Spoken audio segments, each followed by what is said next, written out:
কেউ কেউ কৃত্রিম উপায়ে ক্ষমা চায়, আস্তাগফিরুল্লাহ আস্তাগফিরুল্লাহ আস্তাগফিরুল্লাহ।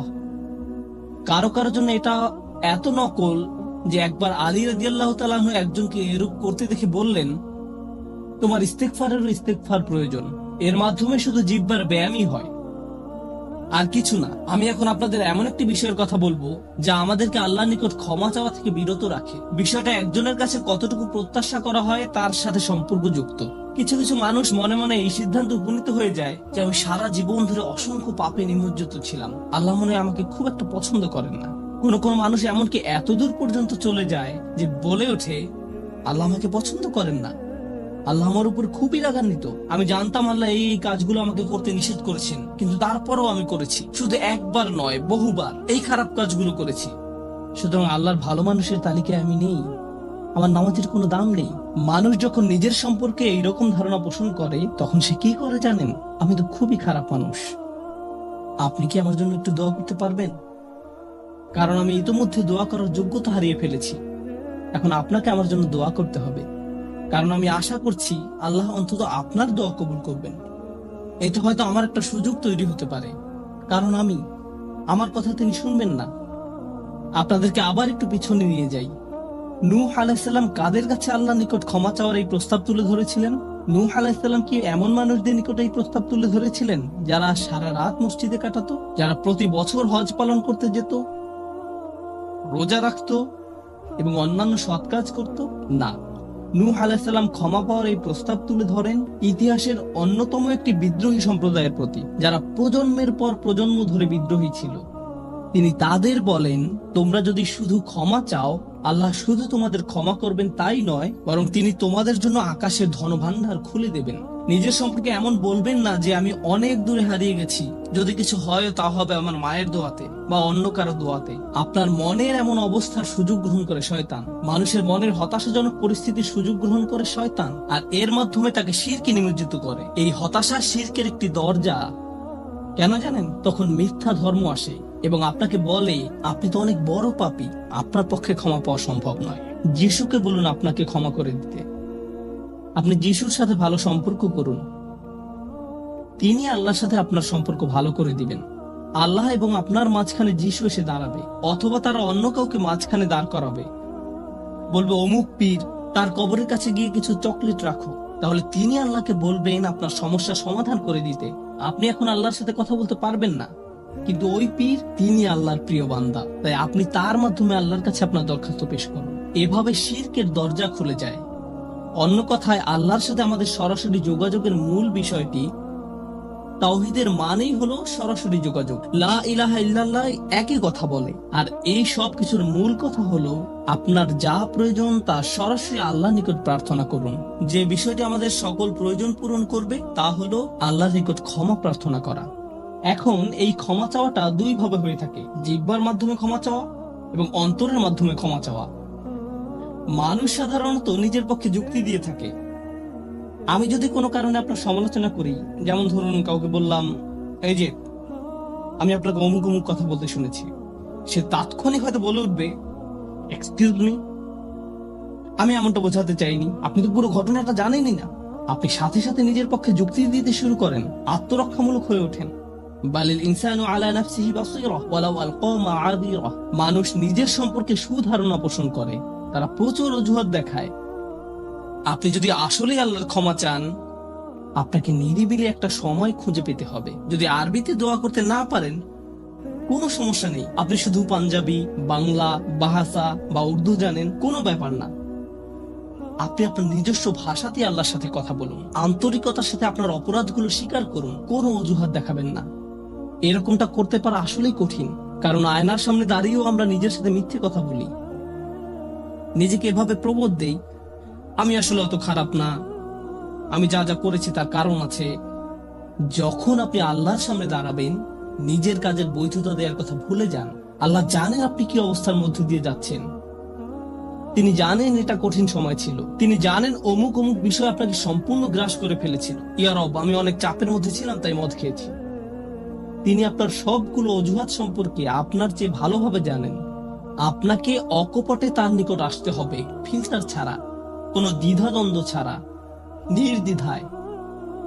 কোন রকমের বিব্রত বোধ করা ছাড়া। অনেক সময় আমরা নিজেদের পাপ স্বীকার করতে বিব্রত বোধ করি, এক রাশ লজ্জা এসে আমাদের জড়িয়ে ধরে। কিন্তু যতক্ষণ না আপনি আল্লাহর নিকট অকপটে সকল পাপ স্বীকার করে নিচ্ছেন, আর এভাবে যখন নিজের উপর যে অন্যায়গুলো এতদিন ধরে করে এসছেন তা আপনি মুখ দিয়ে উচ্চারণ করতে শুরু করবেন, আমার বিশ্বাস করতে কষ্ট হয় যে সে সময় আপনার চোখ দিয়ে কোনো অশ্রু নির্গত হবে না।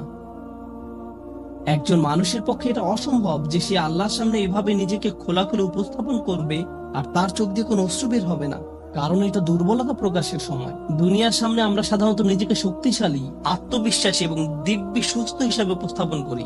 সবাই আমাদের দেখে মনে করে সবকিছু ঠিক আছে, কিন্তু ভেতরে ভেতরে যে আমি বহু সমস্যায় জর্জরিত তা একমাত্র আল্লাহ জানেন। আপনাকে সকল জড়তা কেটে তার নিকট সম্পূর্ণ খোলাখুলি ভাবে নিজেকে উপস্থাপন করতে হবে, আর কেবল তখনই আপনি আল্লাহর নিকট ক্ষমা চাওয়ার অবস্থানে যেতে পারবেন। তারপর সিজদায় গিয়ে কাঁদতে থাকুন। তখন এটা শুধুমাত্র আস্তাগফিরুল্লাহ আস্তাগফিরুল্লাহ বলার মতো হবে না, এটা হয়ে উঠবে আল্লাহর সাথে একটি সত্যিকারের কথোপকথন, আল্লাহর নিকট সত্যিকার অর্থে পাপ স্বীকার। এটা খুবই শক্তিশালী একটা অনুশীলন, চেষ্টা করে দেখুন। আপনাকে একটা নিরিবিলি সময় খুঁজে পেতে হবে। নিশ্চিত করুন যে কেউ আপনার কথা শুনছে না। আপনার স্ত্রী বিছানায় শুয়ে আছে, এমত অবস্থায় মাঝরাতে ঘুম থেকে উঠে এভাবে দোয়া করতে পারবেন না, ইয়া আল্লাহ আমাকে ক্ষমা করে দিন, কারণ আপনার স্ত্রী তো আপনার দোয়া শুনতে পাচ্ছে। এভাবে করাটা নিষিদ্ধ নয়, কিন্তু একা একা দোয়া করা আপনার জন্য ভালো হবে। মোট কথা, নির্জন কোনো জায়গা খুঁজে বের করুন যেখানে আপনি একান্তে আল্লাহর সাথে কথা বলতে পারবেন। যদি আপনি এক গাদা আরবি দোয়া মুখস্থ করেন যার অর্থও আপনি জানেন না, আর বিড়বিড় করে সেগুলো উচ্চারণ করতে থাকেন, সে দোয়াগুলো অবশ্যই উত্তম এবং শক্তিশালী, কিন্তু আপনার অন্তরের সাথে যদি সেগুলোর কোনো যোগাযোগ না থাকে, শুধু জিহ্বা দিয়ে উচ্চারণ করছেন, তাহলে আপনি আসলে ক্ষমা প্রার্থনা করছেন না। আল্লাহ আপনাকে এই জিকিরের পুরস্কার দান করুন, কিন্তু এর নাম আসলে ইস্তেগফার বা ক্ষমা প্রার্থনা নয়। ইস্তেগফার অন্য কিছু। যখন আপনার চক্ষু খুলে অশ্রু নির্গত হতে শুরু করে, তখন আকাশের দরজা খুলে যায়, তখনই সেটা খুলবে। এই দুইটার মাঝে একটা কানেকশন আছে। সর্বশেষ যে বিষয়টি আমি আপনাদের সাথে শেয়ার করতে চাই তা হলো আল্লাহর উপর আশা ধরে রাখা। অনেকের জন্য এই বিষয়টা মেনে নেওয়া বেশ কঠিন যে আল্লাহ তার কথা শুনবেন। আমার দোয়া তার নিকট গুরুত্বহীন, আমি দোয়া করার কোনো অর্থ দেখি না। আপনাদের একটা কথা বলে রাখি, আল্লাহর নিকট থেকে আপনি সর্বশ্রেষ্ঠ যে উপহারটি পাবেন তা কি জানেন? ক্ষমা। এটাই সর্বশ্রেষ্ঠ উপহার। আপনি এটার মূল্য উপলব্ধি করুন আর নাই করুন, আর যা কিছু আল্লাহ আপনাকে দিবেন বলেছেন এর সবই অতিরিক্ত। আপনাদেরকে একটা উদাহরণ দিই। আমার অনেকগুলো সন্তান আছে। ধরুন আমার এক সন্তানের উপর আমি খুবই অসন্তুষ্ট, সে কোনো একটা অন্যায় করেছে, আমি খুবই রাগান্বিত হয়ে আছি, আমার বিশ্বাস করতে কষ্ট হয় যে তুমি এটা করেছো। এভাবে আমি তাকে কিছুটা বকাঝকা করলাম, তোমার এটা বলা উচিত হয়নি, তোমার এটা করা উচিত হয়নি। তার পরের দিন অন্য এক সময় আমার জন্য তার কিছু একটা করার কথা, যেমন আমার জন্য একটা কার্ড বানানোর কথা, যাতে লেখা থাকবে বাবা আমি তোমাকে ভালোবাসি। সে জিনিসটা আঁকলো, কিন্তু তারপর কি মনে করে কাগজটা টুকরা টুকরা করে ময়লার বক্সে ফেলে দিল। এটা দেখে তার অন্য ভাই বলল, তুমি এটা ফেলে দিলে কেন? জবাবে সে বলল, বাবা আমার উপর খুবই রাগান্বিত, তিনি এটার প্রতি কোনো গুরুত্ব দিবেন বলে মনে হয় না। আমি যদি জানতাম যে সে বিষয়টাকে এভাবে দেখছে, তাহলে আমি কি করতাম? আমি কি এভাবে বলতাম যে হ্যাঁ ফেলে দাও? না, বরং আমি আবেগে কেঁদে ফেলতাম, কিভাবে তুমি ভাবতে পারলে যে আমি তোমাকে আর ভালোবাসি না? হ্যাঁ তুমি অন্যায় করেছো, তুমি ভুল করেছো, কিন্তু তুমি এখনো আমার সন্তান। তুমি 1000 বার ভুল করলেও আমি তোমাকে ভালোবাসবো। আমাকে ওই কার্ডটি দাও, আমি সেটা ফ্রেমে বাঁধিয়ে রাখবো, ময়লার বাক্স থেকে নিয়ে গ্লাসে আটকিয়ে রাখবো, সারা জীবন ধরে যত্ন করে রাখবো। কেন? কারণ আমি আমার সন্তানদের ভালোবাসি, তারা যতই ভুল করুক না কেন, এমন কি যদি তাদের আচরণ আমাকে রাগান্বিতও করে। এটা শুধু আমি এবং আমার সন্তানদের সম্পর্ক, কিন্তু আমি আমার আর সন্তানদের নিয়ে কথা বলছি না। এই উদাহরণের মাধ্যমে আমি কথা বলছি আমার এবং আল্লাহর সম্পর্ক নিয়ে। আমি ভুল করি, আল্লাহ এমনকি আমাকে বকাঝকাও করেন না। আমি ভুল করার কারণে তিনি আমার উপর বজ্রপাত করেননি, তিনি আমাকে জাহান্নামে নিক্ষেপ করেননি, তিনি আমার হার্টবিট বন্ধ করে দেননি। যখনই আমি মিথ্যে বলি আমি বোবা হয়ে যাই না। প্রতিবার হারাম কিছু খেয়ে ফেলার কারণে আমার হাত অবশ হয়ে যায় না। হারাম কিছুর দিকে তাকানোর কারণে আমি অন্ধ হয়ে যাইনি, তিনি এখনো দিয়েই যাচ্ছেন। আর আমি কিনা চিন্তা করতে শুরু করলাম যে আল্লাহ আমাকে আর ভালোবাসেন না। আল্লাহর সাথে আমার সম্পর্ক একসময় ভালো ছিল, কিন্তু এখন যেহেতু আমি খারাপ হয়ে গিয়েছি, তাই ভালোবাসা এখন হারিয়ে গেছে। তাহলে দোয়া করার কি অর্থ আছে? মনে রাখুন, আল্লাহর মতো কেউ আপনাকে ভালোবাসে না। আমি আমার সন্তান বা পিতামাতার প্রতি যে ভালোবাসা প্রদর্শন করি, তা আল্লাহ তাআলাই আমার ভেতরে দিয়েছেন। আমরা এমনি এমনি কাউকে ভালোবাসতে সক্ষম নই। ভালোবাসা আল্লাহর পক্ষ থেকে একটি উপহার। যদি আল্লাহর দুইটি সৃষ্টির মাঝে ভালোবাসা এত দৃঢ় হয়, আমাদের পক্ষে কল্পনাও করা সম্ভব নয় যে আমাদের জন্য আল্লাহর ভালোবাসা কত প্রগাঢ়, যে আমাদের জন্য আল্লাহর ভালোবাসা কত গভীর।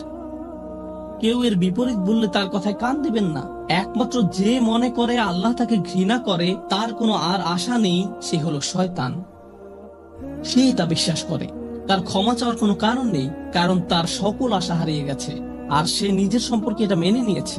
এখন আপনি যদি নিজের সম্পর্কে এরকম মনে করেন, তাহলে কার পথ আপনি অনুসরণ করছেন? একবার চিন্তা করে দেখুন।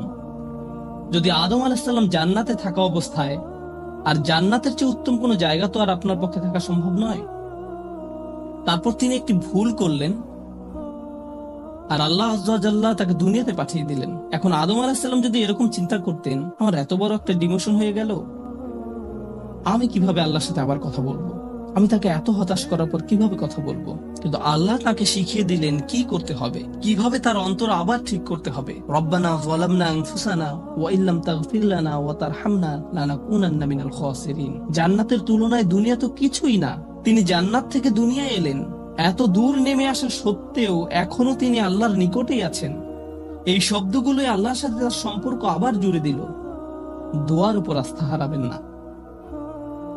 এত দূর নেমে আসা সত্ত্বেও এখনো তিনি আল্লাহর নিকটেই আছেন। আন্তরিকভাবে আল্লাহর কাছে কিভাবে দোয়া করবেন, তার প্রস্তুতি এখনই শুরু করুন। মনে রাখুন, আল্লাহ আপনাদের সবার দোয়া শুনবেন। উজিবু দাওয়াতাদ দাঈ ইযা দাআন। এই ঘোষণাটি রমজান মাসের। আমি আহ্বানকারীটাকে সাড়া দেই যখন সে আমাকে ডাকে। এটা আল্লাহর অঙ্গীকার। আর আমি আপনি এক নম্বর যে দোয়াটি করব, তা হলো ক্ষমা চাওয়ার দোয়া। আল্লাহ আমাদেরকে এমন মানুষে পরিণত করুন যারা সত্যিকার অর্থে ক্ষমা চায়।